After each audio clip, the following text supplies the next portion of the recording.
How are you, my beautiful, beautiful black guys and goddesses? It's God Molecular, here to spread the religion of Mofadai, which is the religion of no religion, here to dismantle and disassemble all religion by the year 2034. I thank you guys for tuning in. I come as Amen, reincarnated this new age, that of the 226th dynasty, was stemmed from King Solomon, who held a descendant by the name of Haile Selassie I, who occupied that of the 225th dynasty. Three salutes.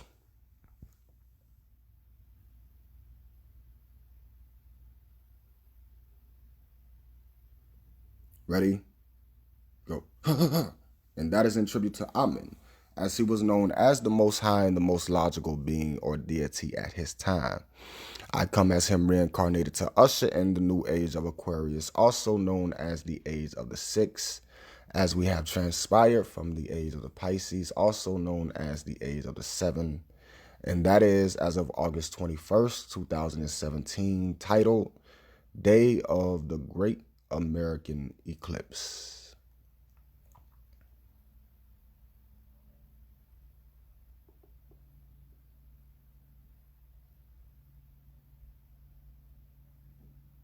So I get this question a lot. You know, a lot of people listen to my teachings. They listen to my understanding of life, my understanding of the cosmos, the universe, the divine imagination, and the metaphysical placements that governs the principalities of what we know to be our reality in this physical world. A lot of people listen to the understanding. It hits the higher DNA once they've incepted the knowledge, and their minds begin to expound, explore different regions of the imagination, which stimulates the creativity of the sense or comprehension on how one developed cosmic intelligence. It's a source, it has a source of creativity. And this is what our ancestors understood, and this is why they left the natural, the one truth of the entire cosmos. They left that knowledge and understanding in the deoxyribonucleic acid, also known as the DNA, which has the ability to replicate itself and create nucleotides, along with different polypeptides and polymers in order to produce key correspondence within life, to create cells and extract DNA from nucleuses and things of that nature. Our ancestors understood that, and a they left a truth, or the truth, within the manifested fabrics of that parallel science, or of that diabolical science, I should say, not parallel. They left the truth within the science of what our genetic makeup consists of, what it pertains. All cells in your body communicate, and science have shown that they communicate with symbolism, symbols that are similar to letters and numbers. This is how cells communicate. Once they touch each other or get within the outer membrane of what they are structured to be, and these outer membranes come in contact with one another, they then pass on a form of or means of communication, thus giving direction and purpose to the other cells, the environment of what the cell, or where the cell is housed. But it gets deeper than a cell, of course, as you get down to the atom, the subatom, and the macromolecules. You have macromolecules and molecules, right? Macromolecules are more difficult. They're more diverse. They're more complex than regular molecules. And information starts within the metabolisms of these cells and atoms and things of that nature. So we have to focus on metabolism, because metabolism deals with energy, and energy is, of course, endless.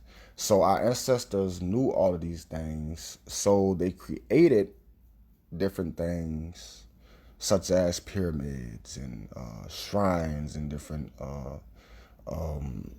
types of monuments like the obelisk and the Sphinx and things of that nature, so that once someone visually incepts them or hears about them, these hidden codes of information, these hidden codes of DNA is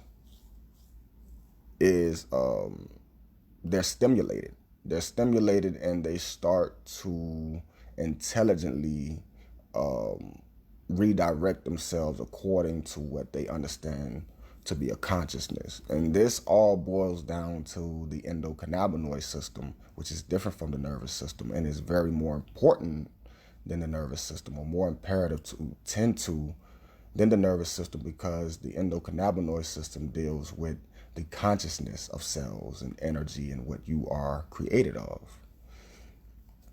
So when we're dealing with that understanding and we have that higher learning,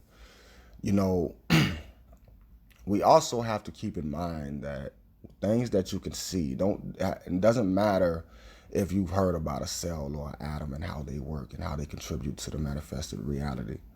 If you've never seen an actual cell with your own two eyes, you can safely say that it does not exist, no matter what science shows, no matter what scholarship you read, no matter what microscope you look into. If you have not seen a cell with your own two eyes, well, I wouldn't say the microscope, because of course, if you look into a microscope and you see a cell, you have the right to believe that it exists. But if you have not seen it, if you haven't seen an atom with your own two eyes, then you can safely say that it does not exist. You can safely say this. Why? Because what you see deals with your highest logic. Even wind can be seen because it has a reaction, or it causes a reaction from its environment, right? And everything around you is an action that's causing a reaction.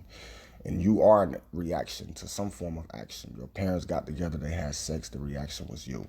You are a reaction, and that reaction continues. You continue to do actions as a reaction to cause more reactions. And this is the chain of the cosmos. This could be reverted back, or it could be traced back to the Big Bang, which is the so-called beginning of the universe, But astral projection. What is astral projection? Do I believe astral projection exists? How can you attain and achieve astral projection? How can you manifest astral projection? And what messages do you receive once you project it? And can you comprehend these things to be things that impact your immediate reality? That's the question that I get the most. Is astral travel real? Can we do it at will? Right? And it's very important. It's very important to understand what I just stated about things that you can see and you can bear witness to. Because the imagination could defy all of the principles of reality, right? And that could sometimes be harmful, because it's not an equilibrium mentality, or not an equilibrium logic. So imagination could lead you in a direction that doesn't deal with your realistic sense of cosmic education, right? Your realistic understanding, right? The things that you can touch, see, feel, and hear hits the immediate senses and impacts your reality, or persuades your personality or mentality in some type of way. So imagination has to be governed. You have to govern your imagination, and you have to carefully observe your imagination and keep it in check with logic, right? And logic, like I said, boils down to things that you can see. So when we're dealing with astral travel, astral projection, right? We're dealing with a sense of imagination. We're dealing with a sense of imagination. Most individuals say that they can only astral project or astral travel during sleep. This is the only time that they could travel and leave their bodies and visit these other realms and these other places and these other earths and planets and galaxies and universes. This is a common testimony. You know, most people say that once I fall asleep, I've done this, or, you know, when I fall into a deep meditation, I travel outside of my body, right? And I go and explore other places, other realities, other universes, other cosmic influences. And I bring all of that education, once I explore these places, back to my body and my senses and my physical self. Once I awaken, I have knowledge of these things and I'm able to expound on them in this physical reality, thus giving them momentum to exist or manifest. So you educated yourself during this astral travel. And one of the things I want people to really concentrate and focus on is the conscious state that you have to be in, according to these testimonies, in order to travel outside of your body, right? And what I mean by that is you're either conscious or not. You're either woke or you're asleep. There's very few cases where people say that they've astral traveled right in the middle of a conversation, or they astral travel while being very active, you know, while doing something that required all of their attention. There's very rare cases, very few cases, if not any cases at all, where people have experienced this form of astral travel. And so this is why we have to thoroughly investigate. We have to thoroughly investigate and observe. Did you really astral travel? Or did you have a dream, right? Because if you're asleep, you can account all of your understanding of the imaginative to serotonin and melatonin that's inside of your body, which corresponds with your sleep and how you imagine things as you sleep and what you do as you sleep. So if you are asleep and you've astral traveled, or you left your body, or you claim to have left your body while asleep and traveled to another place, dimension, location, earth, universe, whatever. If you've done this while unconscious, meaning that you're asleep, then that cannot be considered astral projection.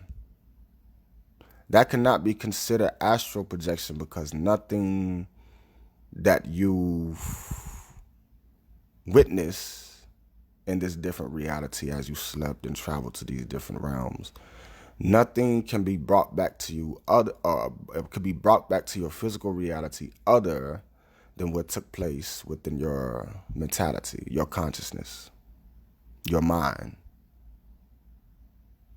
So if you astral projected to another realm and you've seen an apple tree, can you grab an apple off of that tree and bring it back into this physical reality? No. So that would by default make it a dream, not necessarily an astral travel experience, a OBE, a out-of-body experience. Not necessarily astral projection by having a dream.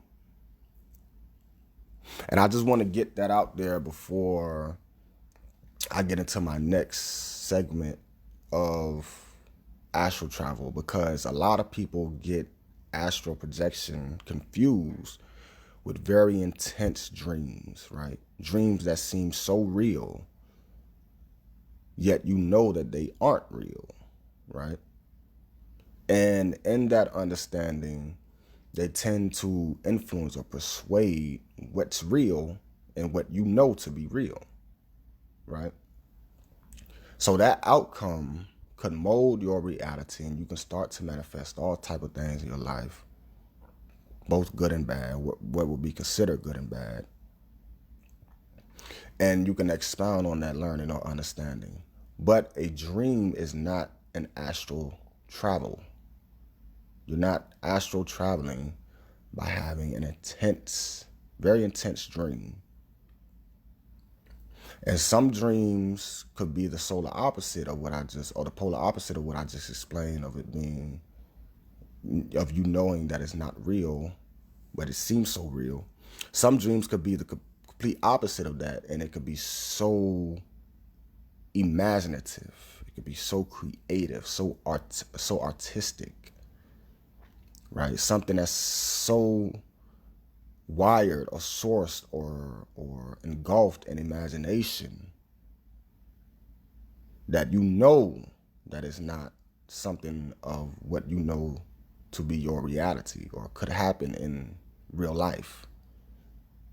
But you understand that it hits your higher sense. And that goes back to what I was explaining earlier about atoms and molecules communicating and there being a hidden sense of truth or a hidden truth within your subatomic and macromolecular structure, right?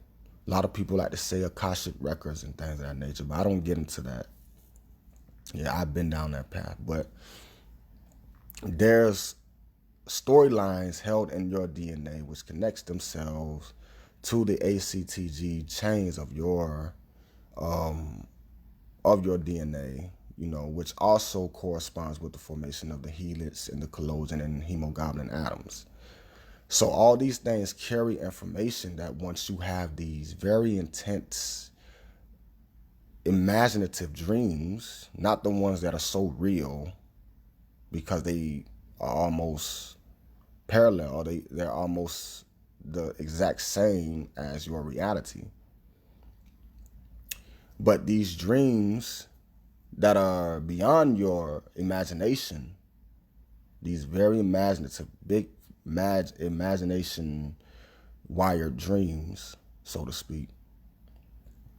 These dreams tend to hit your DNA, which coincides with how you incept a certain message, right? A message or some type of hint or some type of context clue that's inside of that dream.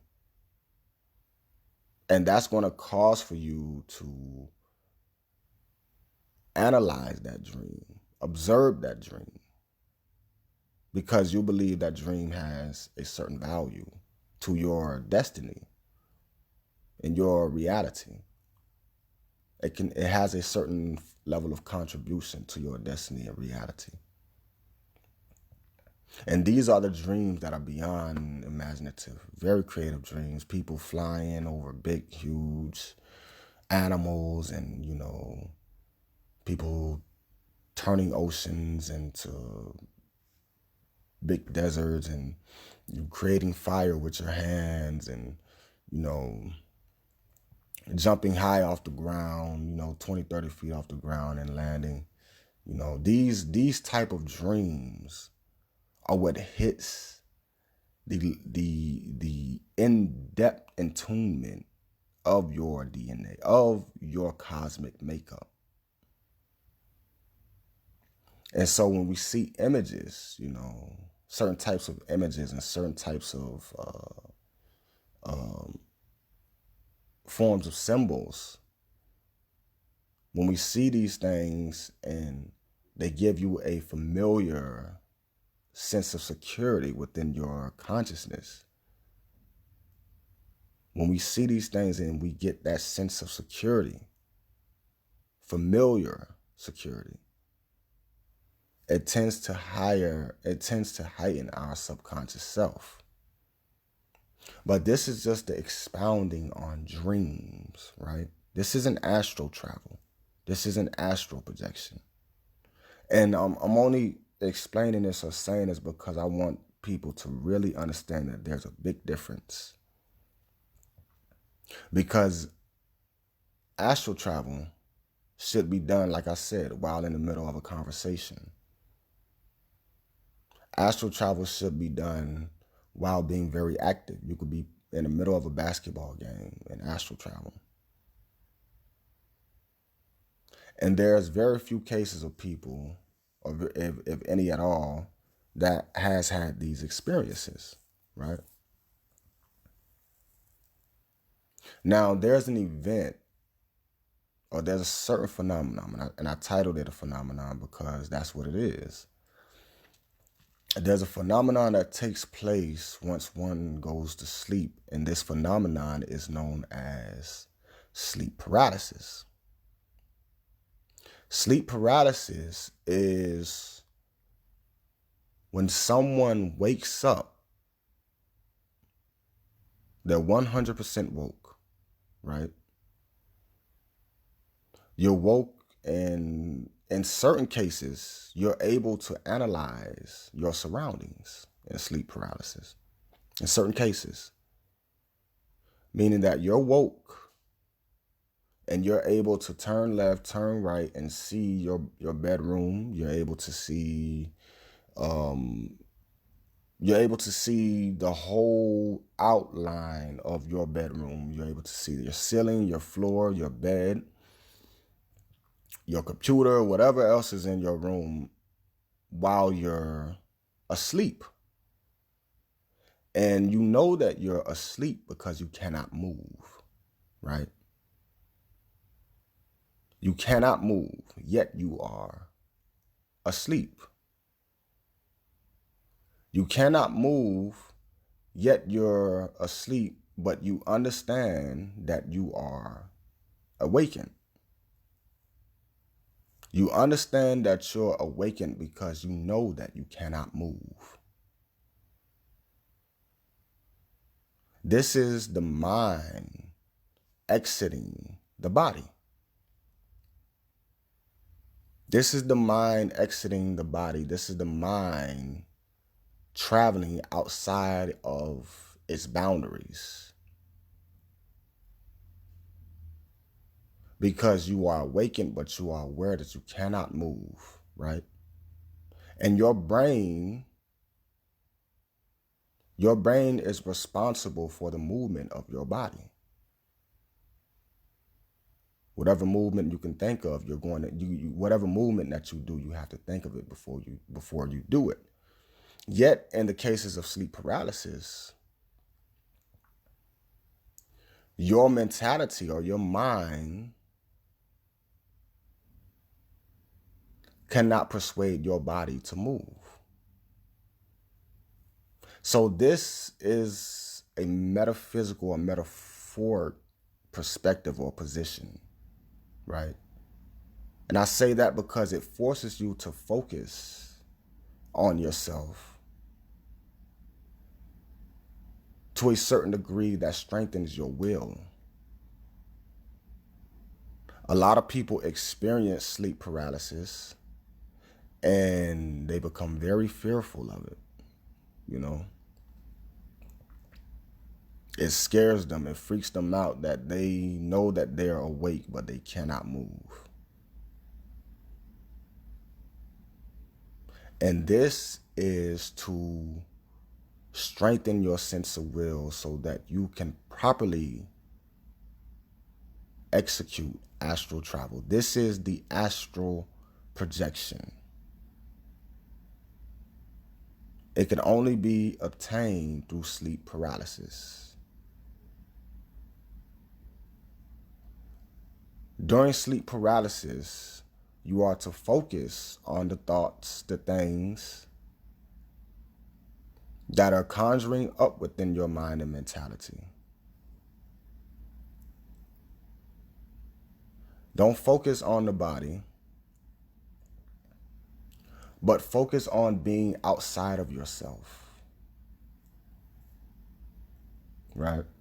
This is what sleep paralysis is. This is what astral projection is.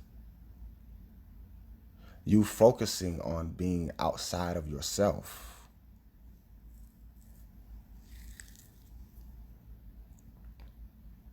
And you have to strengthen your will and overcome your fear of it.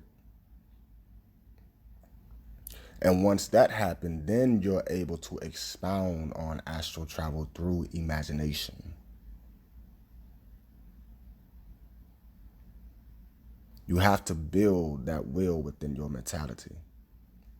So if you're a person who finds yourself in this position quite often, you're someone who finds yourself experiencing sleep paralysis all the time, then my suggestion to you is that you are being called, right? You have been placed in a perspective that will allow you, or that has allowed you to rapidly experience sleep paralysis. And in that perspective, you are to strengthen your will by overcoming the fear of not being able to control your body, while knowing that your mentality is what governs movement of your body.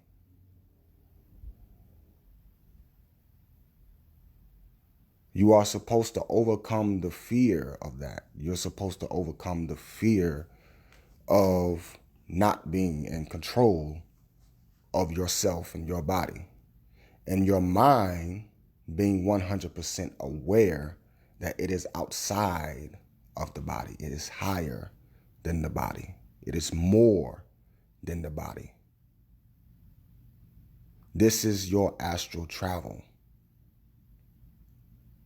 It's kind of like your mind going into a separate room and having a talk with itself. This is what your mentality, this is what your soul, your spirit is doing when you experience sleep paralysis.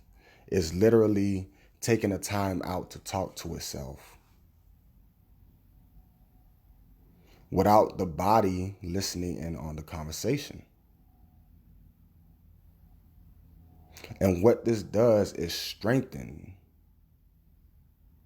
your perspective on how the mentality comprehends higher and cosmic consciousness.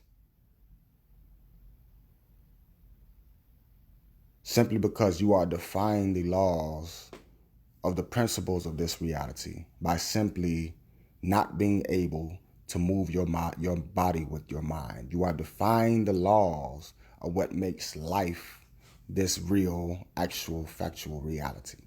You are defying those laws, right? Through the consciousness.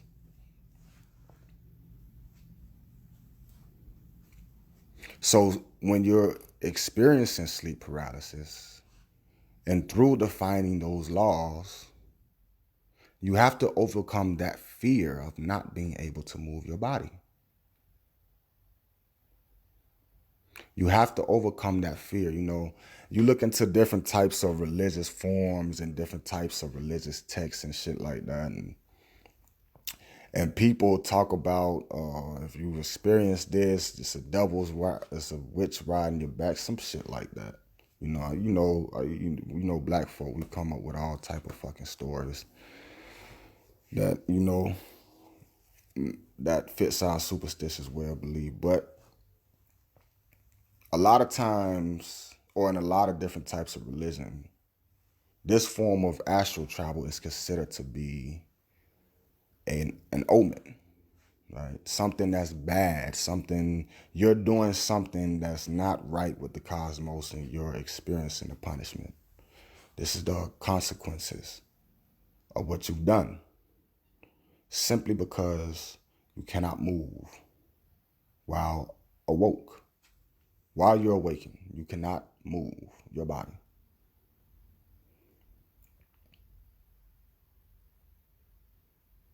You are awakened but cannot move your body. This is different from a dream.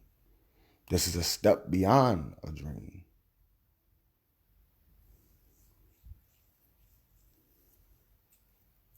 So a lot of us, because of this religious propaganda on that certain instance being a omen and things of that nature, a lot of us have subconsciously developed a fear. Even once we become conscious of what religion and things of that nature are, a lot of us have subconsciously developed a fear of sleep paralysis. We developed a fear of sleep paralysis, and we've subconsciously applied that fear to our understanding of astral travel and sleep paralysis.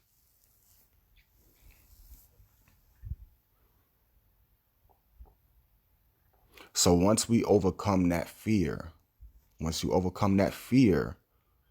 of not being able to move your body while you're awakened,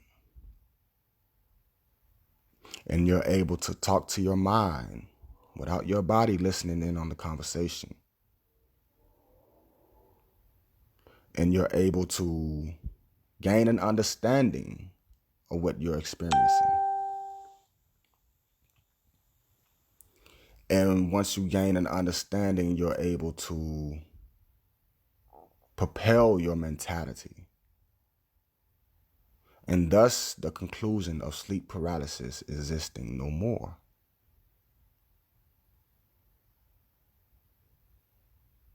Thus, you've experienced the first flight, or the first step of astral travel. Now you're able to imagine, whether you're awakened or asleep, you're able to imagine on a higher level, on a level that can take your entire mentality, that can take your entire personality, your persona.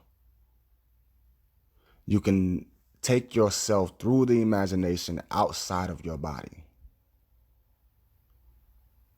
A lot of people call this being an empath and things of that nature, because you're able to feel the hurt or emotions of other things and people and animals and things of that nature. When you overcome this form of sleep paralysis, then you're able to expound your imagination. And in expounding your imagination, you're able to place yourself outside of your body through imagination. For example, if someone was standing in front of you and you tap them on the shoulder, can you imagine the feeling of you tapping them on the shoulder? Can you imagine that feeling as you're doing it? As you're tapping someone else on the shoulder, can you imagine being tapped on the shoulder yourself at the same exact time? If you can expound on this sense of imagination, then you can place yourself outside of your body. And now, why is this important? Because of what we see at night. And of course, that is stars. Stars is very interesting to this concept, because when you look up in the sky, you see that there are certain stars that are brighter than others. Certain stars that let off a certain color. And through science, if a star is dimming in light, that means that it is far, far away. But if a star is bright in light, that means that it's close to you. So if you're able to, through the imagination, place yourself outside of your body, and you're able to look at stars and see how bright and how dim they are, you're able to imagine three-dimensional images that connect the distance between stars. So for instance, if I looked up in the sky and I seen a bright star, and right next to it, no more than an inch away from it, from my perspective, right next to it, there's another star that's dimmer. So this means that the star that is dimmer is behind the star that is lighter, even though they're right next to each other from my perspective. They're an inch away from each other from my perspective. So me astral traveling, or me being empathic enough, I'm able to connect the distance between those two stars using my imagination. Not from one star, not from the bright star next to the dim star, not just a straight connection, that inch of distance from my perspective that I see that they're apart from each other.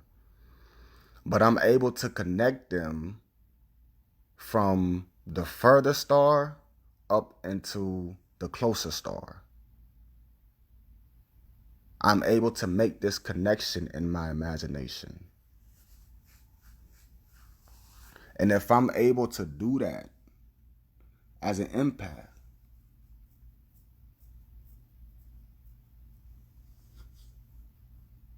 I'm able to expound on that, and I'm able to connect every star in the entire universe. I'm able to connect them on a three-dimensional scale to make out shapes so that I will know exactly where the earth is placed. This is a great task. A lot of us can't even begin to imagine how that works. Even right now, me explaining it, I know I probably lost a bunch of people who's listening to this audio. But it's quite difficult for me to explain. But for those who understand,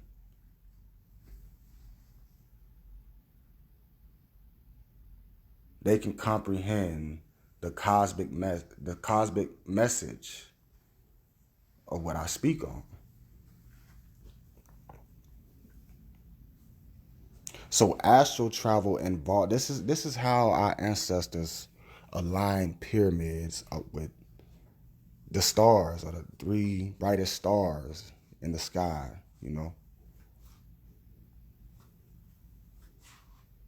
Sirius, Osiris. This is how we did these things without leaving the earth whatsoever. We were able to align these pyramids up with stars because we were able to imagine the distance of these stars apart from each other, which led to the distance or the position of where we are on this earth through the imagination. This is the proper form of astral travel. And until you can align a pyramid up with a star, a bright star up in the sky, until you can align a pyramid up with this star, you have yet to astral travel, no matter what you believe. And our ancestors have proof of this because they've done it. Now you can go in and say that there's aliens or, extraterrestrials. We had aliens come on ships and they came from these stars, and and that's how they was able to calculate their distances and shit like that. That's far-fetched. And that's why I am a man, or Amen. Because I deal with what's real. Because I am just a man myself. In being a man, I know that a man, or man, period. And when I say man, I'm not just talking about men. I'm talking about women as well, black men and women, of course. I understand self, I understand the mentality, the intellect, the consciousness, the intelligence that I am able to conjure up. Even being in this very low vibrational state that we are in, we're still able to think on very high conscious cosmic scales. And this is a miracle within itself that the ancestors could have never even predicted.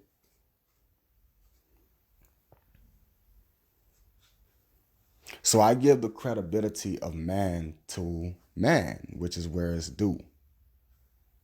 There's no aliens, there's no extraterrestrials, there's no spaceships. There's only man. That's it. And there were great thinkers, great minds, great men and women that were highly intelligent, that were able to astral travel by understanding the distances of stars and how these stars brighten and dim in their lifespans,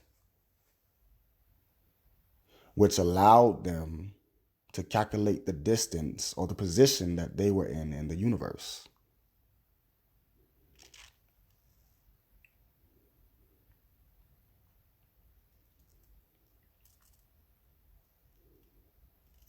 And that mentality developed within astral travel or sleep paralysis. Sleep paralysis, the first step of astral travel, has to be understood and undertaken by someone who's destined to astral travel. You have to be destined to do these things, you know. Not everyone can do them.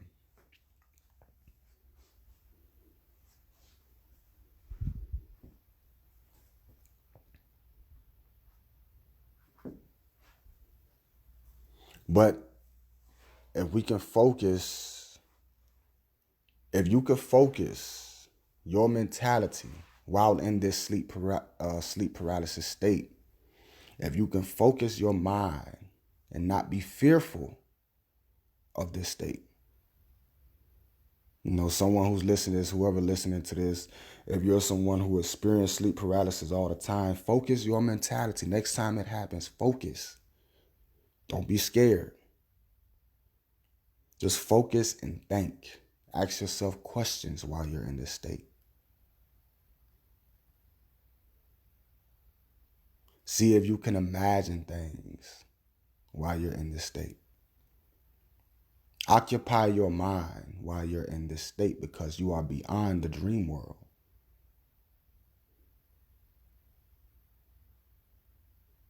Simply because you are awake. You are awakened.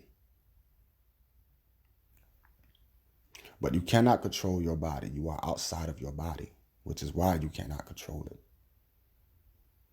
while in this state.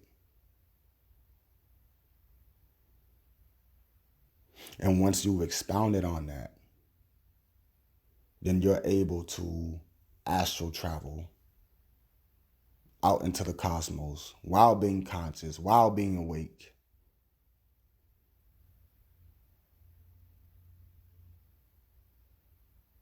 And you're able to build on that sense of consciousness.